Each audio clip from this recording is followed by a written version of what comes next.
Hi அஸ்ஸலாமு அலைக்கும். எல்லோரும் எப்படி இருக்கீங்க? வெல்கம் பேக் டு சுஜா சமையல். இன்றைக்கி என்ன ரெசிபி நம்ம பார்க்க போகிறோம்னா முருங்கைக்கீரை தாங்க. முருங்கைக்கீரை கூட்டு எப்படி பண்ணலான்னு பார்க்கலாம். எங்கள் வீட்டில் மரம் இருக்குது. ஸோ அதில் நான் பறித்து உருவி க்ளீன் பண்ணி வச்சுருக்கேன். நீங்கள் கடையில் வாங்கினீங்கன்னா அலசி சுத்தம் பண்ணி வச்சுக்கோங்க. இது கூட நம்ம உருவின இதில் ஒரு அரை டம்ளர் தண்ணி சேர்த்துக்குங்க. ரொம்ப தண்ணி வேணாம். இது கூட கொஞ்சமாக கல் உப்பு சேர்த்துக்குங்க. இது கொஞ்சம் நேரம் வேகட்டும். மூடி வைக்கணும்னு அவசியம் இல்லை. தண்ணி வற்றினா போதும், அதிலே வெந்துடும்.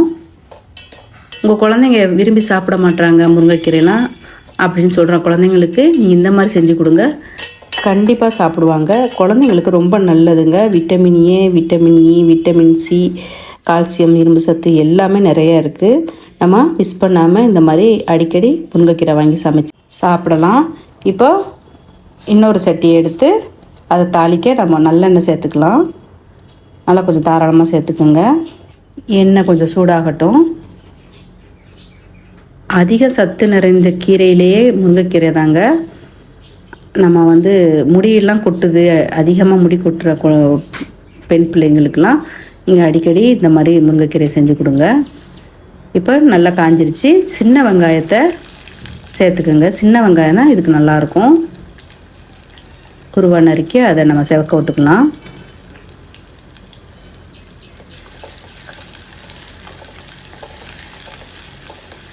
ரொம்ப ஈஸியான ஒரு 10 நிமிஷத்தில் நம்ம செஞ்சிடலாம். ஈஸியான டிஷ்ஷு.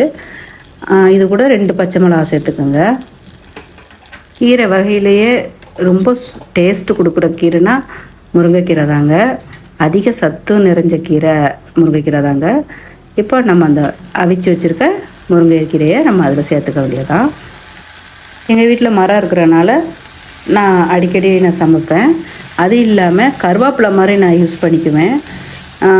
எப்படி நம்ம கருவேப்பிலை தாளிக்க நம்ம எடுத்து போடுற மாதிரி நான் குழம்புக்கு எல்லாத்துக்குமே முருங்கைக்கீரையை நான் யூஸ் பண்ணுவேன். கருவேப்பிலை மட்டும் இல்லை, எப்படிலாம் நம்ம யூஸ் பண்ணணுமோ அந்தளவுக்கு நான் அந்த முருங்கைக்கீரையை டெய்லி நான் ஃபுட்டில் கொண்டுட்டு வந்துடுவேன். ஏன்னா அவ்வளோ சத்தை நம்ம மிஸ் பண்ணலாமா? ஓகே ஃப்ரெண்ட்ஸ், இப்போ நம்ம முருங்கைக்கீரை ரெடி ஆயிடுச்சு. இந்த வீடியோ உங்களுக்கு பிடிச்சிருந்தா லைக் பண்ணுங்கள், ஷேர் பண்ணுங்கள், சப்ஸ்கிரைப் பண்ணுங்கள். நல்லா தண்ணி வற்றினதுக்கு பிறகு அடுப்பை ஆஃப் பண்ணிட்டு நம்ம தேங்காய் பூ சேர்த்துக்க வேண்டியதான். செம்ம எம்மியாக இருக்கும், செம்ம டேஸ்ட்டாக இருக்கும். பிள்ளைங்கள்லாம் விரும்பி சாப்பிடுவாங்க, பெரியவங்களும் விரும்பி சாப்பிடுவாங்க. அடிக்கடி நீங்களும் இந்த மாதிரி செஞ்சு சாப்பிடுங்க. முருங்கைக்கீரை சூடாக சாப்பிடணும். லேட்டாக சாப்பிட்டோன்னா ஒரு மாதிரியே கசப்பு தன்மை கொடுக்கும். ஸோ அதனால் நீங்கள் சூடாகவே சாப்பிட்ருங்க. அவ்வளோதான். ஓகே, இந்த வீடியோ உங்களுக்கு பிடிச்சிருந்தா லைக் பண்ணுங்கள், ஷேர் பண்ணுங்கள், சப்ஸ்கிரைப் பண்ணுங்கள். தேங்க்யூ ஃபார் வாட்சிங். பாய். அஸ்ஸலாமு அலைக்கும்.